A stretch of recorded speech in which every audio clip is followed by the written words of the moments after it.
भाजप कशा पद्धतीच्या जागा आता आपण मागणार हा निवडणुकीचा निकाल पाहू. त्या संदर्भामध्ये आमची बोलणी सुरू आपण बघितलं असेल. गेल्या 5-6 दिवसापूर्वीच त्या ठिकाणी शिंदेसाहेब असतील, त्या ठिकाणी आमचे मुख्यमंत्री माननीय देवेंद्रजी असतील, रवीजी चव्हाण आहेत, बावनकुळे आहेत, त्यांनी सगळ्यांनी आम्ही पण त्या ठिकाणी सुरुवाती पार्टीच्या बैठकीमध्ये 5-7 जणं होतो. पण नंतर यांची संयुक्तिक बैठक झाली आणि त्यामुळे महायुतीवर शिक्कामोर्तब त्या ठिकाणी झालेला आहे. आम्ही महायुतीमध्येच या ठिकाणी लढणार आहोत. फार अपरिहार्य परिस्थिती असेल तर कमी जास्त होईल, पण आमची भूमिका महायुतीमध्ये लढण्याचीच आहे आणि त्या दृष्टीने आता आम्ही सगळे बैठकी करतो आहोत, बसतो आहोत आणि जागांच्या वाटाघाटी करतो आहोत. जळगाव जिल्ह्यात देखील हीच परिस्थिती असेल महायुतीचं? निश्चित गुलाब भाऊंचं आमचं बोलणं झालेलं आहे. महापालिकेमध्ये या संदर्भामध्ये आम्ही महायुतीमध्ये लढणार आहोत. मुंबईसाठी कसा फॉर्म्युला राहील आता तो फॉर्म्युला ठरवण्याचा अधिकार मला नाही आहे, पण आपण रोज बघतात स्वतः माननीय मुख्यमंत्री लक्ष घालत आहेत, रवींद्र चव्हाण आमचे मुंबईचेच आहेत ते लक्ष घालत आहेत, आशिष शेलार आहेत ते लक्ष घालत आहेत तर आमच्या त्या ठिकाणी सगळे प्रमुख नेते मंडळी आहेत, बावनकुळे आहेत ते लक्ष घालत आहेत. मला वाटतं मुंबईमध्ये सन्मान्य तोडगा त्या ठिकाणी निघेल. मुंबई असेल, पुणे असेल, पिंपरी चिंचवड, ठाणे, नाशिक ही सगळी मोठ्या महापालिका आहेत. या ठिकाणी आम्ही शक्यतेवर महायुतीमध्येच लढणार आहोत. या निवडणुकीचा मुसंडी मारली जिल्ह्यामध्ये काय सांगणार, काय प्रतिक्रिया?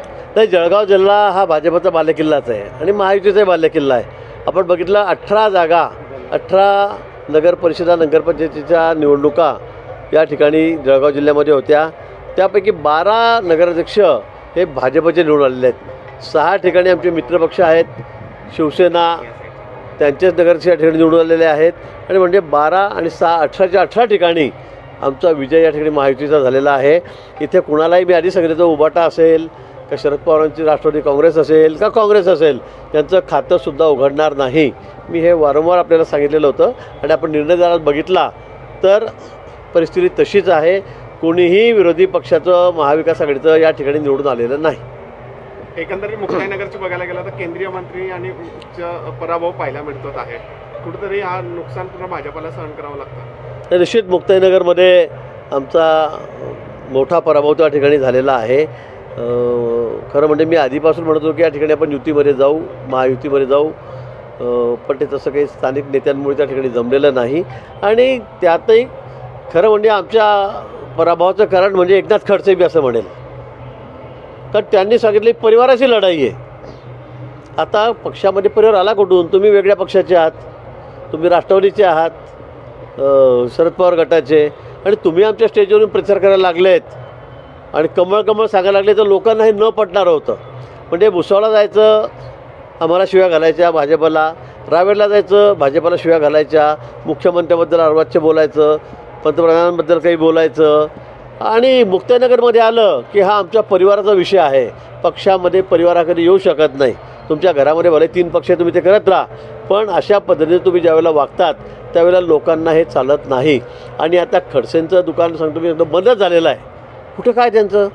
दूध संघामध्ये होते, चेअरमन होते, त्यांच्या पत्नी पडल्या, बँकेमध्ये मुलगी होती ती घरी गेली. या ठिकाणी तुमच्या कोथळी गावामध्ये मी पुन्हा सांगेल भाजपचा अध्यक्ष त्या ठिकाणी आहे, सरपंच त्या ठिकाणी आहे, बोदवड नगरपालिका आहे त्यांच्या मतदारसंघात, मुक्ताईनगर मतदारसंघात, तीसुद्धा त्यांची नाही, ती भाजप सेनेची त्या ठिकाणी आहे. तुमचं आहे काय? 2 वेळा मुलगी उभी राहिली, तीसुद्धा जोरात पडली. तुमचं आहे काय? विनाकारण फक्त आपला डिंगोरा वाजवायचा आणि वाटेल तसं बोलायचं. पण मला वाटतं त्यांच्या या भूमिकेमुळे ते आमच्या स्टेजवर येऊन प्रचार करायला लागले कमळाचा. आमच्या रक्षाताईंबरोबर त्यांची मुलगी जी राष्ट्रवादी काँग्रेसची महिला विंगची अध्यक्ष आहे तीसुद्धा इकडे भाजपाचं कमळ घेऊन स्टेजवर चढायला लागली आणि बोलायला लागली, भांडायला लागली तिथे लोकांशी. मला असं वाटतं की अपयशाचं कारण खरं हेच आहे. यामुळेच आम्हाला मुक्ताईनगर हे गमवावं लागलं, अन्यथा आम्ही जळगाव जिल्ह्यामध्ये अजूनही पुढे गेलो असतो. महाराष्ट्राची काय परिस्थिती? महाराष्ट्राची परिस्थिती आपण बघतात, 125-126 हजार दाखवतात, 2-3 कमी जास्त होत आहेत. पण महाराष्ट्रामध्ये अपेक्षेप्रमाणे माननीय देवेंद्र सांगितलं तर आपण 120चा आकडा क्रॉस करू. मला वाटतं 30 परिस्थिती आज या ठिकाणी आपल्याला बघायला मिळते. आम्ही 50%च्या जवळपास 50%च्या वर या जागा एक हाती घेतलेल्या आहे. आमच्यानंतर आमचे मित्रपक्ष शिवसेना आहेत, त्यांनी 60चा आकडा क्रॉस केलेला आहे, जवळपास त्याच्या आहेत. अजितदादा हे 3ऱ्या नंबरवर आहेत. काय अवस्था झाली काँग्रेसची? काँग्रेस तरी काहीतरी बरं 30-35पर्यंत. उबाठा मला वाटतं सगळ्यात शेवटी गेलेला आहे 5व्या नंबरवर आज. 7-8 याच्यावर जातच नाही आहे. शरद पवार काँग्रेसची काय परिस्थिती झालेली आहे? ती पण त्याच आकड्यावर सिंगल टोनमध्ये त्या ठिकाणी आहेत. आणि म्हणून मला असं वाटतं की मी म्हणणारे सगळे जे बोलवच्चन आहेत, जे सकाळपासून फक्त मोदींवर तोंडसूक घेतात, अमित भाईंवर घेतात, भाजपवर घेतात, देवेंद्रजींवर घेतात, त्यांची परिस्थिती आज काय झालेली आहे. आणि मी या पुढे जाऊन सांगतो की हे संकेत आहेत पुढचे. आता पुढे महापालिका आहे. महापालिकेमध्ये त्यांना कुठेही संधी मिळणार नाही. फार छूटमूट मला वाटतं 28-29पैकी एखाद दुसरी महापालिका असेल नसेल, पण या ठिकाणी महापालिकेमध्ये सुद्धा महायुतीचाच बोलबाला असेल. मी आता आजच तुम्हाला हे भविष्य सांगतो. भाऊ, या निवडणुकीचा जो विजय आहे तर यावरून फॉर्मॅट कशा पद्धतीचा आगामी महापालिकेचा निवडणुकीचा ठरतो? मी आपल्याला तेच म्हणतोय, आजचे निकाल जर आपण बघितले तर पुढे काही सांगण्याची गरज नाही, भविष्य करायची गरजच नाही आहे. महापालिकेत तर याचा अतिशय दारुण पराभव होणार आहे. मग इथे तरी काहीतरी 50 हातच आहेत. 290पैकी या जागा यांच्या 50च्या हात आहेत. 50 पण तिघांनी मिळून हा आकडा क्रॉस केलेला नाही.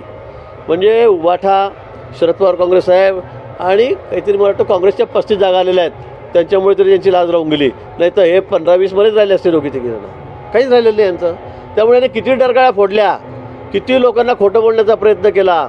मी मराठी माणसाचा प्रश्न, मराठी माणसाची काळजी आम्हाला जास्त आहे, मराठी माणसाला माहीत आहे, आम्हाला जास्त आहे. पण फक्त निवडणुकांसाठी मतावर डोळा ठेवून परत तेच बोलायचं, मुंबई तोडण्याची भाषा करायची. लोक आता इतके दूधखोळे नाहीत. लोक यांना इतकी यापेक्षासुद्धा वाईट दारुण पराभव या ठिकाणी या निवडणुकीमध्ये त्यांचा होणार आहे. महाविकास आघाडीचा या ठिकाणी होणार आहे.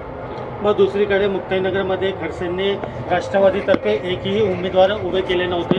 भाजपला आपली सूनला पाठिंबा दिले होते, तरी देखील भाजपची सीट आली नाही. भाऊ, तुम्हाला विश्वासात घेतलं? त्यांना पवार साहेबांनी का MLC केलं मला हेच कळत नाही. त्यांनी फार असा एक आपल्याबद्दल भ्रम पसरून ठेवला होता की मी म्हणजे जळगाव जिल्हा, मी म्हणजे उत्तर महाराष्ट्र. पण अख्ख्या जिल्ह्यामध्ये यांचं एकसुद्धा नगरसेवक निवडून आलेला नाही. त्यांची कुवतसुद्धा तेवढी तर राहिलेली 4 नगरसेवक निवडण्याची मतदारसंघात पण नाही राहिली, जिल्ह्यात पण नाही राहिली, मी तुम्हाला सांगेल. पण ते आम्हाला घेऊन बुडत आहेत. रक्षाताईंना मी म्हटलं की तुम्ही असं करू नका. यांनी आमची 18 तिकीटं घेतले, AB फॉर्म घेतले आणि सगळे राष्ट्रवादीचे लोक त्या ठिकाणी उभे केलेत. सर्व राष्ट्रवादीचे. भाजपचं ओरिजिनल एकही नव्हतं त्याच्यामध्ये, पडणारच आहे. आणि म्हणून मला वाटतं की हा माणूस आमच्यासाठी म्हणजे अपशकून ठरला. या निवडणुकीमध्ये अपशकून ठरलेला आहे. विनाकारण मी सांगितलं का बेगाने शादी मी अब्दुल्ला दिवाना आमची निवडणूक आली की मी तुमच्यामध्ये नाचतो, मी तुमच्या बँडमध्ये नाचतो. कशासाठी नाचतं बाबा? तुमचा बँड लावा ना राष्ट्रवादीचा, शरद पवार गटाचा. नाही काही तर डफडे लावा, तिथे नाचा. आमच्यातून कशाला तुम्ही आम्हाला सगळं हाताकून अवलक्षण करतात? हा मुक्ताईनगरचा पराभव फक्त एकनाथ खडसेमुळे झालेला आहे. त्यांच्या कन्या राष्ट्रवादीच्या महिला विंगच्या अध्यक्ष आहेत, त्यांच्यामुळे झाला. रस्त्यावर उतरून त्यांनी जी लोकांची भांडणं केली समोर, ज्या पद्धतीने भाषणं केली ती लोकांना अजिबात आवडलेली नाही. एकाच घरामध्ये आम्ही सगळे पक्ष चालू, ताई उभी राहिले की सगळे त्याचाच प्रचार करू, माई उभी राहिली की तिचाच प्रचार करू, खडसे उभी राहिले की तिचाच प्रचार करू. हे लोकांना पटत नाही. कुठे पक्षनिष्ठा तुमच्यामध्ये त्या राहिलेली नाही. त्यामुळे लोकांनी तुम्हाला चांगली चपराक दिलेली आहे, चांगला धडा शिकवलेला आहे. भाऊ, महापालिका